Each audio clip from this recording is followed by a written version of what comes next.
Bienvenue sur Did You Pop, mais Did You Pop, c'est quoi? Eh bien, il s'agit d'une émission présentée par Arthur, Salut. où il reprend des infos, actualités, anecdotes de la pop culture. Putain, c'est exactement ce qui manquait à ma vie. Et je ne le contredirai pas, que ça soit dans la politique, j'adore Did You Pop, ou même chez les plus grandes célébrités. Ouais, Did You Pop c'est trop bien, c'est mon émission préférée. Did You Pop fait l'unanimité. Alors sans plus tarder, je vous souhaite... Bienvenue sur Did You Pop.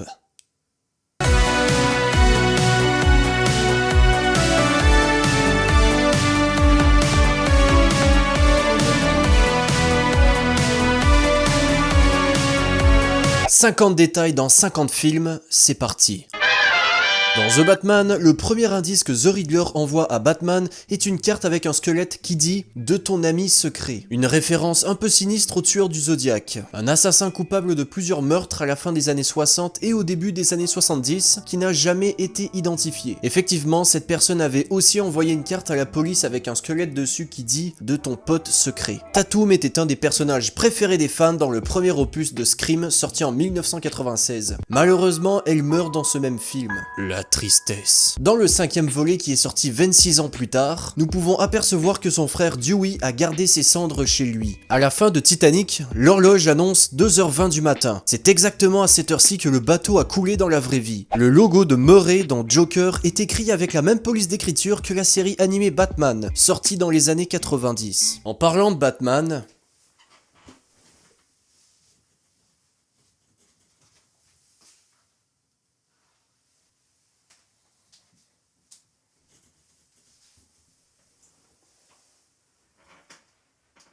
J'avais aucune idée de transition. Dans Batman Begins, reconnaissez-vous cet acteur ?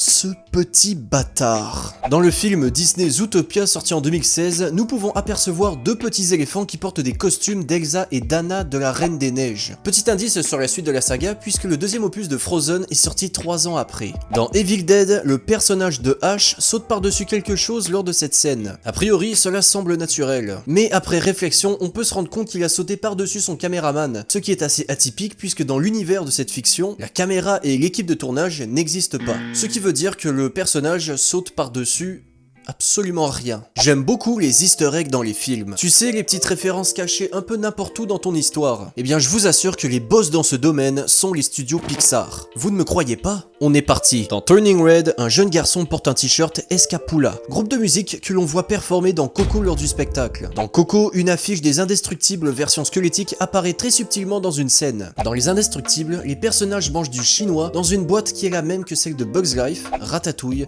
Toy Story 2, Monster Inc. et Inside Out. Dans Inside Out, il y a un caméo du Triceratops dans The Good Dinosaur. Dans The Good Dinosaur, Hank de Trouver Dory est présent dans le lac lorsque Arlo tombe dans l'eau. Est-ce que c'est bon ou vous en voulez d'autres? On me dit à l'oreillette un autre. Ok, un autre. Dans le 4e film de Toy Story en 2019, le logo du château gonflable est le même que celui de la camionnette de Barley dans le film Onward, sorti 1 an plus tard. Et là, je vous ai uniquement présenté 6 easter eggs. Je ne suis même pas à la surface de l'iceberg. Mais il faut diversifier un peu les choix de détails dans cette vidéo, parce que sinon c'est trop facile. Le Loup de Wall Street possède le record du film scripté avec le plus de mots en F. Fuck. Le film possède pas moins de 539 mots en F. Le record du film non scripté avec le plus de mots en F est SwearNet sorti en 2014 avec un honorable 900 mots en F. C'est beaucoup. Savais-tu que l'intrigue des 3 films de John Wick se déroule en environ une semaine? Le second opus de la saga commence uniquement 4 jours après la fin du premier et le 3e film commence quelques instants après la fin du 2e. Si vous pensez avoir eu une semaine difficile, pensez à John Wick. Dans Remember the Titan, nous pouvons apercevoir un tableau honorant Martin Luther King, John F. Kennedy et Bobby Kennedy dans la maison de Coach Boone, interprété par Denzel Washington. Ces 3 figures se sont battues pour les droits civils et ont été assassinées. Ce cadre est visible lors de la scène où le coach et sa famille se font menacer chez eux pour la couleur de leur peau. Symbole puissant. Dans Uncharted, Nathan Drake possède un autocollant de Naughty Dog sur sa valise. Naughty Dog est le studio qui a créé la série de jeux Uncharted. On ne parle pas assez de la difficulté de faire du cinéma d'animation. Vous rendez-vous compte qu'avant l'arrivée de la 3D, chaque milliseconde de chaque image était dessinée à la main. Par exemple, le film La Belle au bois dormant, sorti en 1959, a pris 8 ans de production avant de voir le jour. Le studio Disney a commencé à dessiner en 1951 pour terminer en 1959. Il y a par exemple une scène où Aurore danse dans la forêt au milieu des animaux qui a pris plusieurs années à terminer. Le studio a compté environ 3 jours de travail pour réaliser 1 seconde de film. Et ce n'est pas parce que la 3D est arrivée que l'animation est tout simplement devenue facile. Regardez seulement ce tout petit détail dans Réponse en 2010. Lorsque Flynn se réveille, nous voyons une réflexion de la princesse dans son œil. L'animation m'épatera toujours. Verna Felton, l'actrice qui double la fée marraine dans la version originale de Cendrillon, sortie en 1950, a eu une carrière très prestigieuse dans l'industrie de Walt Disney, puisqu'elle a également donné sa voix à Flora dans La Belle au bois dormant, l'éléphant matriarche dans Dumbo et à la reine de cœur dans Alice au pays des merveilles, pour ne citer qu'elle. Alors tandis que moi, mes capacités de doublage, ça ressemble un peu à ça. Lâche-le! Bats-toi contre quelqu'un de ta taille. T'as fait mal à mon ami, je vais te défoncer. Steven Spielberg a fait un caméo dans le premier film Jaws. Mais pas de lui-même, de son chien de l'époque. Elmer Spielberg qui joue le rôle d'un des chiens de Brody. Dans le logo de Warner Bros au début de Harry Potter 4, il est possible de voir une réflexion très subtile de Nagini, serpent de Voldemort. Attends, tu peux pas prononcer son nom. Hein, mais attends, mais t'es qui toi?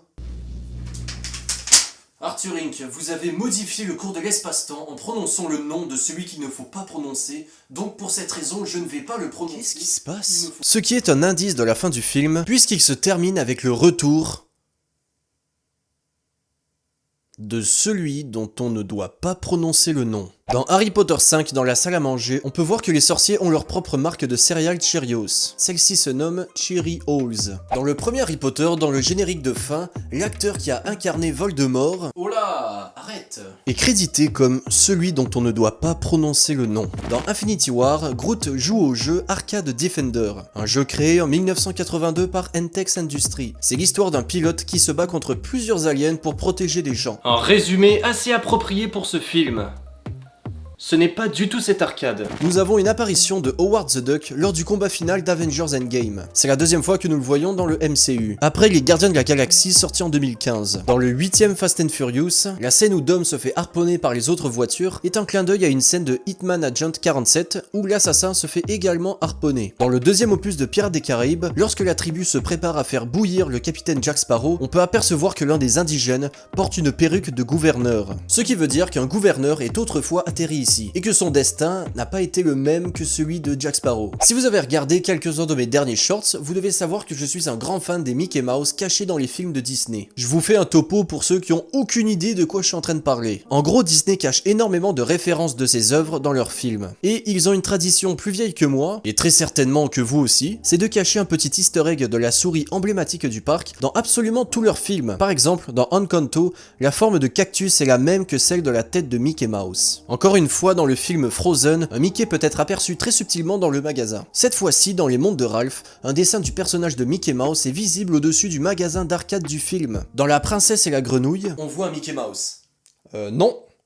On voit le tapis d'Aladin, étendu dans le village de Tiana. Dans Forrest Gump, lors du match de football américain, le maillot de Forrest est le seul à ne pas être sale. C'est parce qu'il est trop rapide et que personne n'arrive à le mettre à terre. Velma, personnage de Scooby-Doo, est visible dans une scène de film Lego Movie 2. Intrigués par ce caméo, des journalistes ont demandé au réalisateur pourquoi est-ce que le reste de la bande n'était pas là. Voici sa réponse. Dans un monde post-apocalyptique, Velma aurait été la seule à survivre, les autres seraient tous morts. Dans Ice Age 1, lorsque Manny, Sid, Diego et le bébé marchent dans la grotte de neige, ils aperçoivent un UFO coincé dans la glace. Le bébé le regarde en faisant ce signe-ci.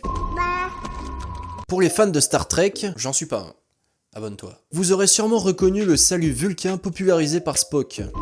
Vous vous rappelez sûrement tous de cette scène dans Avengers, quand Tony coince un employé de Fury qui joue à Galaga. Eh bien figurez-vous que cet homme est sur le point de battre son propre record. Je l'excuse donc de son manque de professionnalisme. Ça c'est facile à voir, mais j'aime trop ses références. Tout simplement la scène post-crédit de Deadpool 2 où il retourne dans le passé pour tuer ses anciens lui qui ont fait des mauvais choix de carrière. Comme accepter le rôle de Green Lantern qui a été un énorme flop, ou tuer cette chose qui servait de Deadpool auparavant. Oui allô? Quoi? Je suis en train d'accoucher? J'arrive tout de suite. Les amis, faut que j'y aille. Je vais vous laisser avec mon ami Spider YouTuber. Ok, au revoir. Salut, je suis Spider YouTuber. J'aime bien Spider-Man. Dans Homecoming, Peter Parker porte un t-shirt sur lequel il est écrit I survived to my trip in New York. Un t-shirt qu'il portera également dans Spider-Man No Way Home. Dans Spider-Man Far From Home, dans la version originale, lorsque Nick Fury dit à Peter que Mysterio vient de la Terre, mais pas la sienne, c'est un indice sur la vraie identité de Fury de ce film, qui est remplacé par Talos, un Skrull qui ne vient pas de la Terre. Cette phrase ne devait pas vraiment faire de sens jusqu'à la révélation dans la deuxième scène post-générique. Dans No Way Home, le pont sur lequel se tiennent Peter et MJ est le même que dans Spider-Man 2002. La scène où Mary Jane tombe. Dans Spider-Man 3, lorsque Peter lance la bombe de Harry Osborn dans le cercle pour tuer Venom, nous pouvons voir le squelette de Eddie pendant une fraction de seconde. Pas étonnant quand on voit à quel point Sam Raimi aime l'horreur. Dans Spider-Man Into the Spider-Verse, dans la salle des costumes de Spider-Man, il y a celui de la PlayStation 4 dans le coin à gauche. Bon, c'est bon, je suis revenu, avec un bébé... étrangement bizarre. Dans The Visit, la production a pensé à mettre des vêtements trop grands pour le vieil homme, ce qui montre que ce ne sont pas les siens. Un gros indice sur l'intrigue dissimulée en tout début de film. Dans Parasite, cette image reflète à elle seule la différence de classe sociale dans le film. Effectivement, ce plan peut sembler anodin, mais cette petite ligne dans la fenêtre sépare la femme de ménage et le fils pauvre de la fille des parcs. Famille aisée. Un vaisseau ressemblant au Faucon Millennium, vaisseau de Han Solo, est visible dans une scène du film Star Wars La Revanche des Sith. Dans Star Wars Rogue One, le réalisateur Gareth Edwards a demandé aux acteurs des personnages principaux du film de se laisser pousser les cheveux et la barbe pour donner une ambiance années 70 au film et ajouter un vibe rétro-futuriste comme la première trilogie l'a fait. Le réalisateur Quentin Tarantino a toujours été un grand fan des easter eggs. Dans son dernier film en lice, Once Upon a Time in Hollywood, l'homme a poussé le concept d'easter egg tellement loin qu'il s'est mis sur l'affiche du long métrage, alors qu'il n'a aucun rôle dans le film. Dans Interstellar, lorsque Cooper et son équipe atterrissent sur la planète d'eau, on les avertit qu'une heure passée sur ce monde équivaut à 7 années terrestres. C'est beaucoup. Après l'atterrissage, le réalisateur Christopher Nolan a placé une musique assez spéciale qui, à chaque 1.25 secondes, a un petit son de tic. Et là, vous devez vous demander pourquoi précisément 1.25 secondes. Si on fait le calcul, une heure sur cette planète équivaut à 7 années terrestres. Donc, 1.25 secondes équivaut à un jour terrestre. Donc, à chaque tic que vous entendez sur cette musique, un jour complet passe sur Terre. Pour vous, qui est ce mec ? Cet acteur a commencé sa carrière très fort en jouant dans les Goonies en 1985 de Steven Spielberg. Et il y tient d'ailleurs le rôle principal. Autre fun fact, on a Thanos ici. Dans le premier film de Jurassic World, les touristes du parc ont la chance d'assister au spectacle d'un des plus grands dinosaures marins, le Mosasaurus. Dans ce petit spectacle, l'animal se nourrit d'un requin blanc. Déjà, les requins sont en voie d'extinction. Alors, c'est pas cool. Également, c'est un clin d'œil à Steven Spielberg qui a réalisé Jaws, mais également les deux premiers Jurassic Park. Dans La Menace Fantôme, sorti en 1999, il est possible d'apercevoir un groupe d'extraterrestres qui ressemble fortement à l'alien E.T. Eh bien, ce n'est pas un hasard. George Lucas, réalisateur du film, est un grand ami de Steven Spielberg, réalisateur de E.T. Donc il n'est pas rare, voire très fréquent, que les deux réalisateurs multiplient les références l'un envers l'autre dans leurs propres films. Si on regarde du côté de Spielberg, dans E.T., sorti en 1982, l'extraterrestre s'enjaille devant un jeune garçon déguisé en Yoda. Une référence de Spielberg vis-à-vis de son ami George Lucas. Le savais-tu, putain ?